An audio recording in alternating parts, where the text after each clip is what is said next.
Once again, I'm Steve Mesple from Wildwood Guitars here with Lee Roy Parnell. How are you, Steve? Now that you're here, I'm fabulous. So we've spent a few days together, and much of that time's just been talking about how you became the musician you are, the artist you are, what shaped your life musically, and I know you have a rich family tradition as well as a lifelong involvement with this crazy world we call the music industry. But it's a beautiful industry, and there's nothing else you'd probably be doing. No, right? Lord, I'm so grateful to music itself. For there's no telling what would have happened to me had I not kept my hands full of guitar strings and slides and picks and things that who knows. I don't even want to think about that. But I'm very grateful that God gave me a little bit of talent to start chasing this thing, and what a chase it's been. I mean, as you and I were talking earlier about this, when we were coming up, it was virtually impossible. I think the first guitar magazine was Guitar Player. Yep. And if I remember, I might be wrong about this. I probably am, but the one I remember first was Cooter was on the cover. I'm not sure that I don't was know if, number I'm one. not sure either, but yeah, we talked about having to mine for information. We did. And you know, the radio was a great resource. Was. I can remember racing home to turn on the radio because you might discover somebody, and I can remember hearing Jimi Hendrix for the first time, and I didn't know how anybody could have come up with what he was doing, and you know, going to living at Tower Records and looking at album covers and trying to find the great new artists and the great old artists. Yeah. So who were some of your? I know you have a family tradition of music. I do. And I do. who were the guys that reshaped your life? Well, going back to the very beginning, I think it's important to note that my father and Bob Wills grew up together, and they grew up on the Cap Rock. It's near Turkey, Texas. Okay. And Bob, of course, was the king of Western swing. People today don't realize how huge he was in his day. At the time, he was breaking all kinds of attendance records out in California, especially, but Oklahoma and Texas was where they pretty much got started.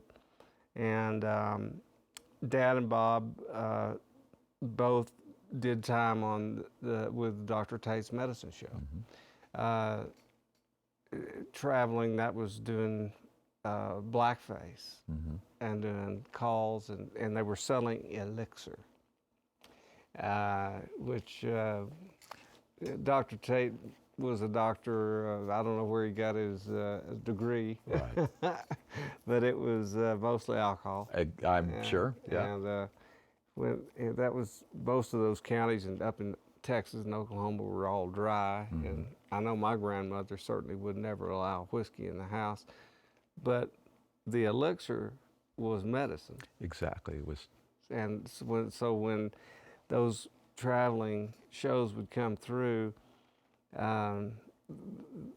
Granny would buy cases of it because, you know, I don't know what's in this stuff, but it sure makes you feel better. Treated apparently just about any malady, Just right? about does, yeah. To this day, Yeah, it's just I understand that there's probably no telling. I mean, some of that stuff had even cocaine in it. So Really? some of it had opium in it. Really? You know, the old stuff, Paragark. As kids, I don't know if you remember this, but when my mom and dad passed away, I know it's a sidebar again, but we were clearing out all the stuff in the house, years of stuff, and I saw that pink bottle of Paragork that she used to rub on our guns when we were teething. And I looked know what on that the. is, yeah. I told my brother, I said, "Come here and look at this." I said, "You remember this?" He said, "Yeah, it's Paragork." And I said, "Yeah, look at the #1 ingredient, opium." And so sure the kid's gonna shut up. You know? Sure he's happy. You know? But anyway, that was it. They were selling elixir, but they also provided entertainment. And so it was vaudeville, Southwest style, and mostly traveled by horse and buggy. Wow. We're talking. Dad was born in 1912, and Bob was 4 years older than Dad. So, there you go. I mean, that's getting on back there in time. Not a lot of people had cars back then. Right. But anyway, that's the Wills music was the only music in the house.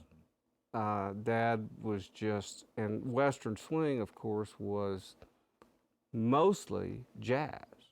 Right. Really. Yeah, with fiddle and steel and yeah, yep. Yeah. And with cowboy clothes because that looked sharp. Yeah. And that fit the era. It fit the the area of the country that the folks were still.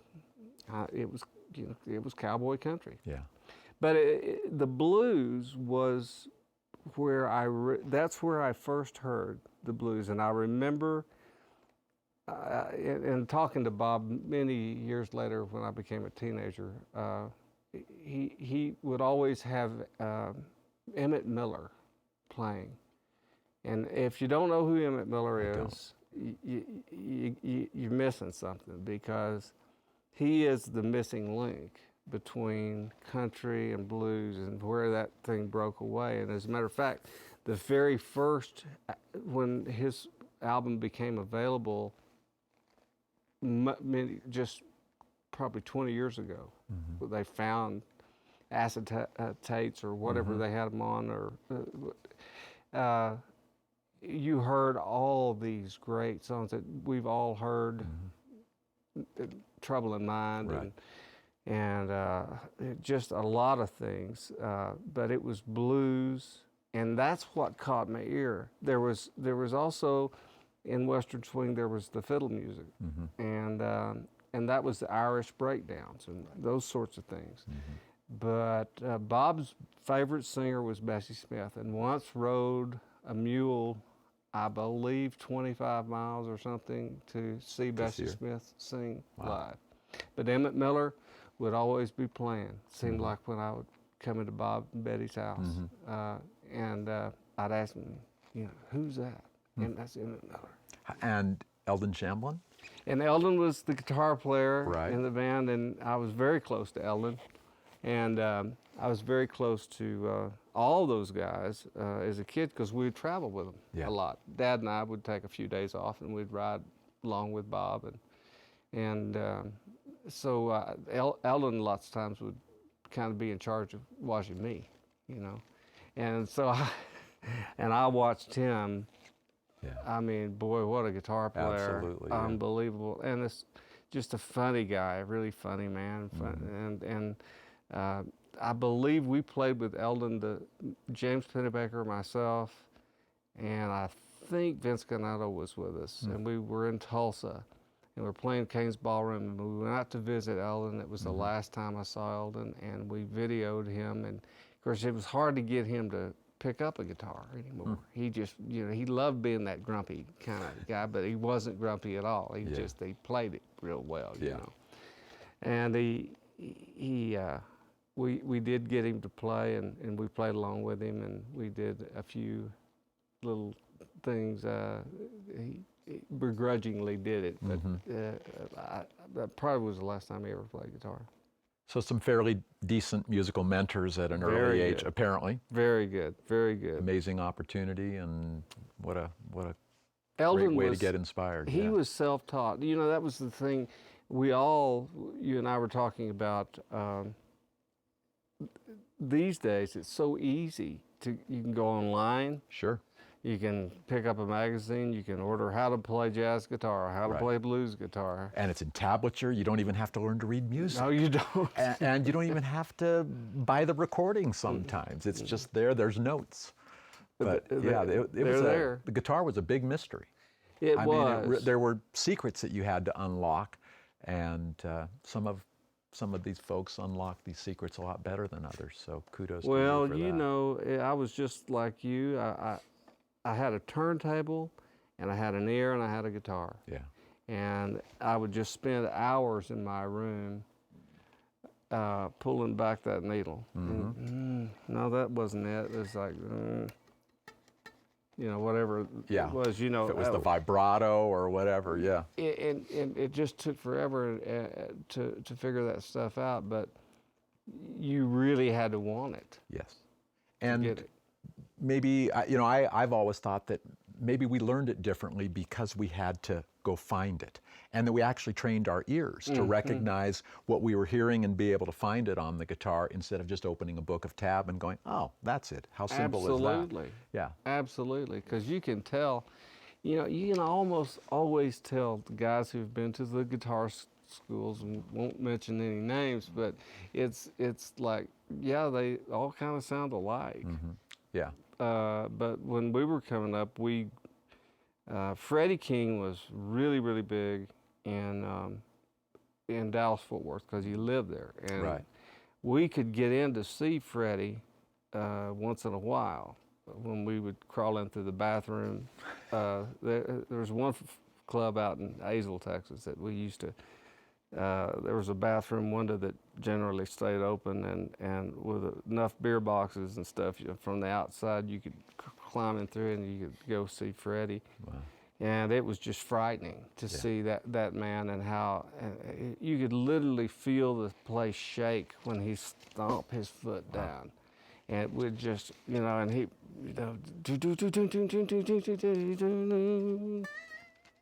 you know, I mean, it was just unbelievable. And that made an indelible mark in my mind, my heart, and that quest really, it just threw me into high gear. Yeah. Because I had seen it with my own two eyes. And it was, Texas was a very, people always wonder, why are there so many guitar players in Texas? That was one of the questions I was going to ask you, so maybe you'll tell us. You know, I think the answer to that is that, number one, there wasn't a lot to do. I mean, it was that was our own entertainment. Where I lived in a little area called School Hill. And they called it School Hill because there was all these big ranches out there. And I had a ranch, my dad's ranch. Do we need to wrap this? Yeah, no. I think we could do this. It's hard to encapsulate 54 brilliant years of Lee Roy's life, but no, just keep going. I don't know. But this is important, I think, for people to understand how different things were. There wasn't TV. If you had TV, you couldn't see anything because you couldn't get it unless it was cloudy and the wind was blowing just right. You might be able to get WAP out of Fort Worth. Right. But we had all the ranchers played fiddle or guitar, and that was a holdover from the years of the old house dances that Bob used to play and Dad used to play, where they would sit up in the middle of the house, and part of the guys would be in this room and part of the guys would be in this room, so that most folks could all get together and dance. Well, we had an old schoolhouse that used to be the only school in that area for all these ranching kids to go, and all the 1 through 12, all grades went there to that schoolhouse, and there was a teacher. Right. And that had been abandoned, and it sat there. It was, and the reason they call it School Hill is because the old schoolhouse sat on a hill, and we had monthly things called the School Hill Musical, and all the ranchers would bring their guitars or their fiddles, whatever they played. Occasionally you'd see like doghouse bass, stand-up bass. There was an old piano over there, but not very many people played it because it was so dusty and stuff. When you hit it, it's like, But and the women would bring covered dishes, and some of them sang. Mom and Dad would sing duets together, and this was a monthly thing that happened. Every first Saturday of the month or every first Friday of the month, they'd change it. It depends. Depending on what time of the year it was, right. So it was our form of entertainment. So I think that's why there were so many guitar players out there. You couldn't carry a piano, if you were a cowboy, right? But a guitar you could carry, and it sort of, if you start looking at it like that, it kind of makes sense. After a while. That's a beautiful story. Well, it actually happened. I was so fortunate. And you heard these great, beautiful songs. And, I remember the guitar players were great and used all passing chords and jazz chords. And that was the music of the day when they were kids. So we're talking, really, I was learning music. Even though I was born in '56, I was learning music that was popular back in the 20s and the 30s. And that's where I heard that blues, man. Every time, and there was something about that blues that pulled me in every time. And to this day, it still does. I mean, last night I heard something in the hotel. I just was on. I'd gone down to the little carousel thing to get a banana, and I heard this new, and I had to write it down, and went back to my room and figured out who it was, But it's that sort of thing, it was that you continually seeking out, you're always seeking out something else that's going to inspire you to move a little further ahead. I still have that. It's a quest. If and you and I were speaking about mining, you had to really mine to find these things. There weren't books that would teach you what you should go listen to. You listened to the radio, or you spoke to other friends or other musicians, and you went to record stores and looked at covers and went, who's this guy? This looks cool. Yeah, Kenny Burrell, who is this guy? Or Hubert Sumlin, or who? Muddy Waters, I mean. Oh, man. I mean, I'm embarrassed to tell you this, but a lot of us discovered the blues through the English musicians. Oh, sure. Through Clapton and Beck and Page, and they spoke very lovingly and very graciously about who they were learning from. They did. Clapton in his earlier interviews were just saying, man, I'm not that good. I'm just stealing all this stuff from these guys. And you went, well, then who are these guys? So we would dash down to Tower Records to find out who B.B. King was. Exactly. And I mean, I'm embarrassed to say that, but I'm trying to be honest about it. It's true. The British cats of the 60s, we had gone, rock and roll had been born here in the United States, in the heart of the country, around Memphis and that area. And as Lee Von Helm so aptly put it, he said that was the center of the country. That's where it all came together, black, white, all the different kinds of music. These musicians would just feed off one another. Right. And we had the birth of rock and roll. And by 59, it was 60, it was over. And that's when Fabian, and that's what people were listening Bobby to. D, Bobby or Bobby V, or whatever. Bobby Rydell or whatever. Yeah. Not quite rock and roll. That wasn't rock and roll. So all of a sudden from across the pond, we're hearing, we're hearing Howlin' Wolf play with these British guys. They know, they have just the way they kept our music alive for us until we could get back to it. Yeah. And I'm very grateful to them. Yeah. Clapton, certainly. Yeah.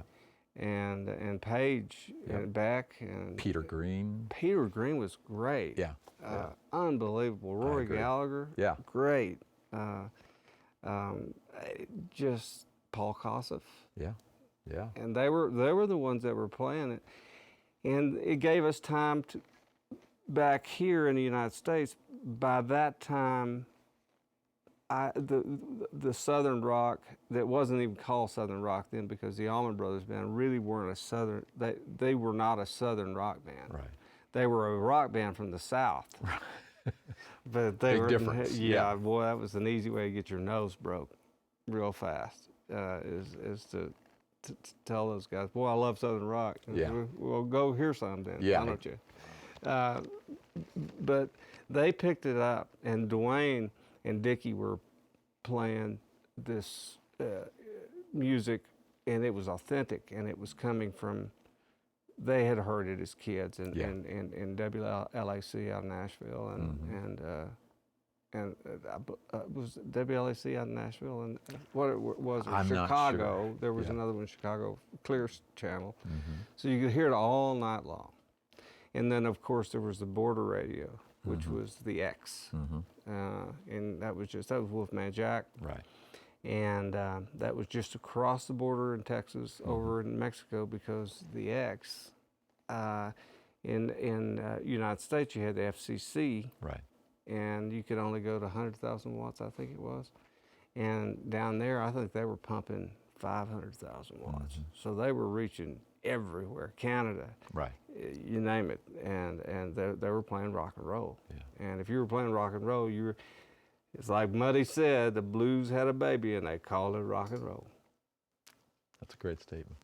Well, we'll come back and do more of this. I think this could go on all day. Thanks for the insight and inspiration. Oh, buddy, I'm sorry. No, I'll go we forever. want this to go on all day. What else would we do? I don't know. Thanks again. Yeah.